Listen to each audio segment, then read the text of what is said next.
Hello, firstly, hello everyone, hello students. I myself Karan sir, and this is the channel Astaganesh Classes. देखो हम एक आज से हमारा एक फंडामेंटली ऐसा कॉन्सेप्ट डेवलप करना चाहते हैं in regards of this online channel of Ashtaganesh classes. ठीक है, हमारा पर्पस एक ही है कि हर स्टूडेंट को एक प्रॉपर एजुकेशन मिले घर बैठे बैठे, वही क्लासरूम वाली वाइब बराबर आपको घर बैठे बैठे मिले बराबर। ठीक है, बट यहाँ पे हो क्या रहा है, इतने टाइम से जो ऑनलाइन प्लेटफॉर्म, आप मुझसे ज्यादा डिजिटल एरा के लोग हो बराबर, हो क्या रहा है कि यहाँ पे सब कोई ऑनलाइन प्लेटफॉर्म में डिजिटल स्क्रीन पे, ठीक है ना, टच स्क्रीन पे सब कुछ देख रहा है और उसी तरह से जा रहा है, लेकिन उसमें ये जो क्लासरूम मेथड है वो निकल जाता है। सो हमारा मेन पर्पस यही है कि हम उस क्लासरूम मेथड को फॉलो करेंगे। ठीक है, सिर्फ वही चीज बट वीडियो में आपको मिलेगी। ठीक है, आप क्लासरूम जैसी ही पढ़ाई करोगे बट वो वीडियो के अंदर आपको मिलेगा। वो जो ऑनलाइन प्लेटफॉर्म से पढ़ाया जाता है, ठीक है, वो यहाँ पे आपको नहीं मिलेगा। ठीक है, हमारा मेन पर्पस यही है कि आप एक प्रॉपर मार्कर बोर्ड और बोर्ड वाला जो पैटर्न है, ठीक है, मार्कर पेन और बोर्ड वाला, वो पैटर्न से आपको पढ़ाएगा ताकि आपके लिए बैचेस को अंडरस्टैंड करना थोड़ा बहुत इजी हो जाए और एक नहीं मल्टीपल सब्जेक्ट्स के लेक्चर आएंगे बराबर, आप बहुत इजीली उस चीज को फोकस आउट कर पाओगे। ठीक है, सो आज मैं करण पंड्या, ओनर एट अष्टगणेश क्लासेस, ठीक है, मैं स्टार्ट कर रहा हूं new topic, that is a subject of statistic.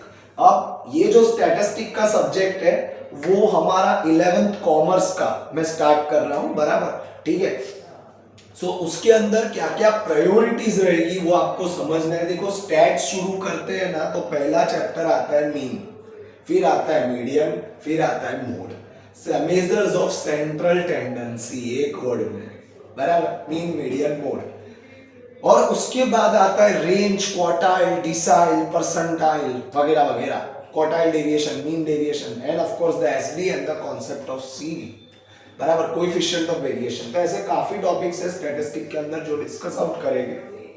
मैं आपको टेक्स्ट बुक से भी पढ़ाता जाऊंगा बट अभी भी बोल रहा हूं वही पैटर्न रहेगा जो क्लासरूम के अंदर रहता है। There will be no digital material which is provided from us to you बराबर। हम आपको पीडीएफ दे पाएंगे टेक्स्ट बुक का, जो गुजरात गवर्नमेंट का टेक्स्ट बुक है बराबर, उसका पीडीएफ डेफिनेटली हम आपको प्रोवाइड करेंगे, बट हमारी साइड से कोई फॉल्स कमिटमेंट नहीं होगा कि हम आपको डिजिटली पढ़ाएंगे ना भाई, हम सेम क्लासरूम मेथड फॉलो करेंगे क्योंकि उसमें रिजल्ट्स काफी अच्छे मिलते हैं। डिजिटल मेथड्स में क्या होता है कि स्टूडेंट को वीडियो के अंदर एक ईज रहता है, फटाफट फटाफट फटाफट वो हरी वाला नेचर आएगा ना तो आप समझ नहीं पाओगे, बट आप क्लासरूम के अंदर एक लेक्चर अटेंड कर रहे हो तो आप उस टाइम पे कैसा वेट करके पेशेंटली काम करते हो, सर के लेक्चर भगाते हो नहीं, क्लासरूम के अंदर तो हम बैठे बैठे सुनते हैं। तो यहाँ वीडियो के अंदर भी आपको उसी तरह से खुद को हैबिचुएट करना पड़ेगा, तब आपके लिए थोड़ा बहुत इजी रहेगा। तो मैं स्टार्ट करता हूँ मीन। हाँ, लेकिन टॉपिक आपको पूरा क्लियर होगा, ये मेरा सजेशन नहीं, मेरा पूरा वादा है, ऐसा समझ लेना, ऐसा ही होगा। सो फर्स्ट टॉपिक आपका जो रहेगा that is considered to be as a mean. ठीक है, तो मीन के केस में मैं बात करता हूँ कि मीन जो है वो काफी इंपॉर्टेंट टॉपिक माना जाता है। ठीक है, जब आप स्टैट्स डिसाइड करते हो तो आपका जो मीन टॉपिक है वो बहुत ही इंपॉर्टेंट कंसिडर किया जाता है। This is the first topic while considering the statistics subject. ठीक है, तो मीन के अंदर मीन का दूसरा नाम क्या माना जाता है, that is considered to be as X bar. ठीक है, उसके बाद उसका दूसरा नाम क्या माना जाता है, that is considered to be as a average. ठीक है, सो ये उसके बहुत से नाम हैं, आप जैसे से आगे बढ़ोगे वैसे वैसे वो चीजें आपको क्लियर होगी कि मीन के काफी सारे नाम कंसिडर किए जाते हैं। सो पहला नाम उसका एक्स बार है, फिर उसका एवरेज नाम है, फिर उसका वेट है, प्रोपोर्शनल है, P0 Q0 है, बहुत सारे नाम है। ठीक है, सो अभी तो मैं ये सिर्फ 3 नाम बता रहा हूँ, ये थोड़ा आप रिसेंबल कर सको। सो हम नेक्स्ट पॉइंट चालू करते हैं स्टूडेंट। सबसे पहले हमारा जो मेन टॉपिक है, ठीक है, डेटा से चालू करते हैं। डेटा हमेशा 2 टाइप के होते हैं। तो फर्स्ट डेटा आपका आता है that is known as ungroup data, और दूसरा आपका आता है that is known as group data. तो पहला आपका डेटा आएगा उसको अनग्रुप डेटा बोला जाएगा, और दूसरा डेटा आपका जो आएगा उसको ग्रुप डेटा बोला जाएगा। अब यहाँ पे अनग्रुप और ग्रुप दो चीजों में कंफ्यूजन रहता है कि सर अनग्रुप डेटा क्या है, ग्रुप डेटा क्या है, what is a difference between both of them. ठीक है, दोनों के बीच डिफरेंस क्या है। ठीक है, तो पहला मैं आपको करता हूं अनग्रुप डेटा और दूसरा डेटा कौन सा रहेगा, that is known as group data. अब जो अनग्रुप डेटा है इसके अंदर खाली होता है xi बराबर, और आप बोल सकते हो x बराबर। हम यहाँ पे 11th कॉमर्स में x कंसिडर करेंगे बराबर। और जो ग्रुप डेटा होता है उसमें फर्स्ट डेटा होता है that is known as discrete data, और दूसरा जो डेटा रहता है that is known as continuous data. तो एक डेटा आएगा डिस्क्रीट डेटा और एक डेटा आएगा कंटिन्यूअस डेटा, इसमें आएगा x और f, और दूसरे जो डेटा है उसके अंदर आएगा क्लास और f।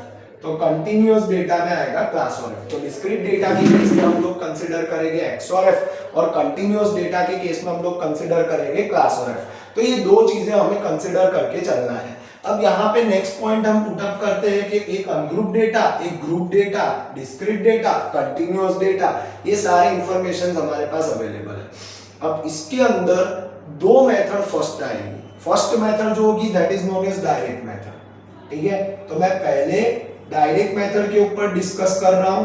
ठीक है, और दूसरा जो मेथड रहेगा that is known as shortcut method. क्या बोलेंगे उसको, शॉर्टकट मेथड। शॉर्टकट मेथड का दूसरा नाम जो है that is known as assume mean method. Shortcut method का दूसरा नाम क्या है, अज्यूम मीन मेथड बराबर। ये हमारा दूसरा मेथड है। So first method shortcut method और उसी का दूसरा नाम यहाँ पे है अज्यूम मीन मेथड बराबर। सो ये दोनों मेथड से आपका आंसर सेम आना चाहिए, whether it is a case of ungroup data, whether it is a case of discrete data, whether it is a case of continuous data.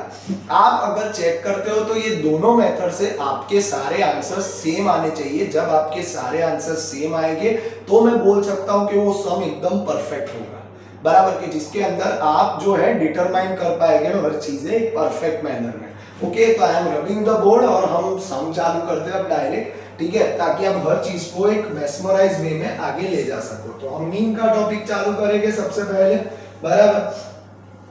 सो अब हमारे पास नेक्स्ट पॉइंट है यहाँ पे सम नंबर 1 बराबर। मैं यहाँ पे कुछ पहले एक्स्ट्रा सम्स करवाऊंगा, ये क्वेश्चंस आप खास लिखना, और उसके बाद फिर हम लोग नेक्स्ट टॉपिक्स पे आएंगे। ठीक है, और मैं आपको टेक्स्ट बुक के अंदर भी जब टेक्स्ट बुक से पढ़ाऊंगा तो जिसके भी पास टेक्स्ट बुक है गुजरात बोर्ड का, तो वो लोग टेक्स्ट बुक से डेफिनेटली क्वेश्चन भी टिक करना, और आप सॉल्यूशंस के ऊपर भी फोकस करना। और अगर कोई क्वेश्चन आपको नहीं आ रहा है, क्योंकि ऐसा भी होगा कि हम लोग जब टेक्स्ट बुक से पढ़ाई करेंगे बराबर, तो उसके अंदर जो मैं होमवर्क सम टिक करवाऊंगा, काफी टाइम कुछ स्टूडेंट्स को उसमें डाउट वगैरह भी रहता है। तो जो आपको डाउट रहता है वो हमारा सजेस्टिव नंबर है गणेश क्लासेस का, आप उस पर व्हाट्सअप कर सकते हो और हमसे वो डाउट क्लियर कर सकते हो बराबर। There will be one supporting team के जो आपके डाउट्स को 24 आवर्स में सॉल्व करेगी, और बहुत हैवी डाउट होगा तो 48 आवर्स लगेगा बराबर। ठीक है, सो आपके डाउट जो है अनलिमिटेड वे में सॉल्व होंगे बराबर। पर डे आप 5 से ज्यादा डाउट नहीं पूछ सकते हो, ये भी समझ लेना। 5 से ज्यादा डाउट आपने पूछा बराबर, so that will be chargeable once again. ठीक है, तो ये चीजें मैं आपको क्यों क्लियर कर रहा हूं, क्यों क्योर कर रहा हूं, ताकि आगे जाके ऐसा ना हो कि हमने कोई चीज आपको बताया नहीं। तो यहाँ पे देखते हैं नेक्स्ट पॉइंट सबसे पहले, from the information given below, from the information given below, find out the value of mean। अब मीन ढूंढना है, तो पहला हमारे पास सपोज x है बराबर। अब ये अनग्रुप मेथड का सम है, तो पहला हमारे पास x यहाँ पे अवेलेबल होगा, तो x की वैल्यू फॉर एग्जांपल है 10, 12, 14, 16 और 18। ठीक है, अब जो आंसर आता है वो आपको फाइंड आउट करना है। तो पहला मेथड मैंने आपको कौन सा बताया था, डायरेक्ट मेथड। तो मैं पहले डायरेक्ट मेथड को पुट अप करूंगा। So what is the formula for direct method. ठीक है, डायरेक्ट मेथड के केस में हम लोग डिस्कस आउट कर पाएंगे कि डायरेक्ट मेथड जो है वो x बार के बराबर सिग्मा x अपॉन n। भाई इसमें n जो है वो स्मॉल n आएगा, कभी भी कैपिटल N नहीं होता है। अब इसका लॉजिक क्यों सर, ऐसा क्यों ये स्मॉल n लिखते, कुछ स्टूडेंट्स को तो पता ही नहीं होता, वो तो कैपिटल N भी लिख देते और टीचर राइट भी मार देते, आंसर आ गया। नहीं होता भाई ऐसा, there is a logic behind it बराबर। हमेशा हमें स्मॉल n ही लिखना है। क्यों स्मॉल n लिखना है, ताकि वो सैंपल है। आज मैं पूरे क्लास के अंदर लेक्चर लेता हूँ, एक बच्चे को समझ में आया, ठीक है ना, बाकी सबको समझ में नहीं आया, मुझे पता कैसे चलेगा कि बात सही है कि गलत है? तो मैंने रैंडमली सैंपल में 2-4 बच्चों को बुलाया कि भाई आपको समझ में आ रहा है? उन्होंने बोला नहीं सर, हमको ठेंगा समझ में आ रहा है, बराबर। फिर मैंने क्या किया कि वो सैंपलिंग के ऊपर से डिसाइड किया कि आगे क्या स्टेटस है।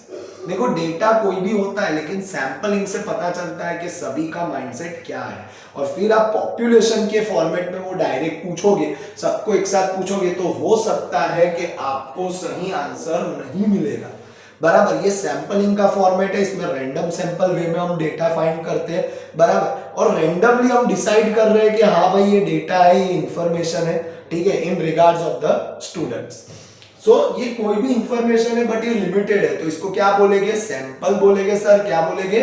सैंपल। तो मैं सबको पूछ रहा हूं कि कैसा लगा मेरा लेक्चर? पॉपुलेशन, ठीक है। Thousands of people I am asking the same question, population.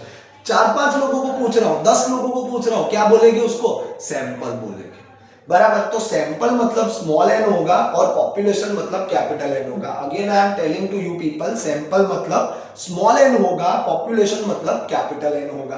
तो यहाँ पे हम सैंपल की बात कर रहे हैं, बराबर। तो यहाँ पे डेफिनेटली हम लोग क्या पुटअप करेंगे? In regards of this is direct method sigma X upon N, जो डायरेक्ट मेथड पुटअप किया जाएगा। अब यहाँ पे सिग्मा एक्स के बराबर क्या आएगा? That is considered to be as a, we can say, अब गिन लेना है पूरा, आपके पास कैलकुलेटर होगा ही होगा, तो आपको गिन लेना है। तो यहाँ पे टोटल होगा 14, 18, 20, 0 टू कैरिंग, मैं भी अगले लेक्चर से कैलकुलेटर अरेंज कर लूंगा, ठीक है। 5 और 2 7, 70। हंस रहा होगा, ये फर्स्ट लेक्चर है, बेसिक सम्स है, तो आई डोंट नीड कैलकुलेटर। अगले लेक्चर से डेफिनेटली आप भी कैलकुलेटर अभी साथ में रखना, सारी चीजों को प्लस करो ताकि आपको पता चले, बिकॉज आप 11th कॉमर्स के स्टूडेंट हो, फर्स्ट टाइम कैलकुलेटर यूज कर रहे हो, तो ये चीजें आपको थोड़ा स्लो जाना है। स्टैट्स क्या कहता है? एक्यूरेसी कम फर्स्ट, स्पीड कम सेकंड, धीरे धीरे आगे जाओ, ठीक है। और फिर जो है आपका सम राइट पड़ेगा, लेकिन जल्दबाजी करोगे, बहुत स्पीड में काम करोगे तो आपको रिजल्ट्स नहीं मिलेंगे। सो यहाँ पे अगेन मैं बोलता हूं कि ये आएगा सिग्मा x के बराबर 70, n के बराबर आएगा 1 2 3 4 5। सो n की वैल्यूएशन कितनी होगी? That is considered to be as a 5। तो 70 डिवाइड बाय 5, तो that is considered to be as a 14। आप कैलकुलेटर में चेक कर लो, आपका आंसर यही आएगा। अब दूसरा मेथड है, that is known as shortcut method, और जिसका नाम है अस्यूम मीन मेथड। तो next method will be considered to be as a assume mean method. तो ये अस्यूम मीन मेथड है कि जो हमको फॉलो अप करना है, x बार के बराबर a plus sigma d upon n, बराबर। तो सिग्मा d अपॉन n हमको पुटअप करके चलना है, बराबर। अब यहाँ पे d के बराबर क्या लिखेंगे? x माइनस a, ठीक है। तो सिग्मा d अपॉन n, तो वैल्यूएशन आ जाएगा x minus a। So a की वैल्यू कितनी आएगी? That is considered to be as a 14, 0 आएगा। फिर 12 माइनस 14, तो -2, 10 माइनस 14 -4, और 16 माइनस 14 +2, और उसी तरह नेक्स्ट आएगा 18 माइनस 14, तो आएगा +4। अब सिग्मा d के बराबर नेक्स्ट क्या आएगा? -6, और प्लस में आ जाएगा 6, तो ये यहाँ पे आ जाएगा 0, ठीक है। तो सिग्मा d के बराबर नेक्स्ट आ जाएगा 0, तो a की वैल्यू आएगी 14, और सिग्मा d की वैल्यू आएगी 0, n की वैल्यू आएगी अगेन 5, बराबर। तो 14 प्लस 0 बाय 5, तो 0, तो 14 प्लस 0, तो फाइनल आंसर कितना आएगा? 14। So this is the ultimately first sum which we have done over here, बराबर। ये हमारा अनग्रुप मेथड का सम था, आप देख सकते हो काफी इजी है, उतना ज्यादा नहीं है। और स्टैटिस्टिक ऐसा पॉइंट है कि जो आपने 11th के पहले 10th के अंदर भी पढ़ा था। सो ये हमारा अनग्रुप मेथड का सम माना जाएगा, you can take a screenshot of it. और उसी तरह अब हम नेक्स्ट पॉइंट पे जाएंगे, that is considered to be as a group, बराबर। ग्रुप के अंदर डिस्क्रीट और कंटिन्यूअस, और फिर हम रैंडम सम्स करेंगे। आज के लेक्चर में मैं आपको कोई सम वगैरह नहीं दे रहा हूँ, बराबर। आप जो है वो अगले सेशंस में हम इसके ऊपर डिस्कस करते रहेंगे। Okay, so thanks a lot and have a good day. So thank you very much, class dismiss, see you at next lecture. Thank you very much.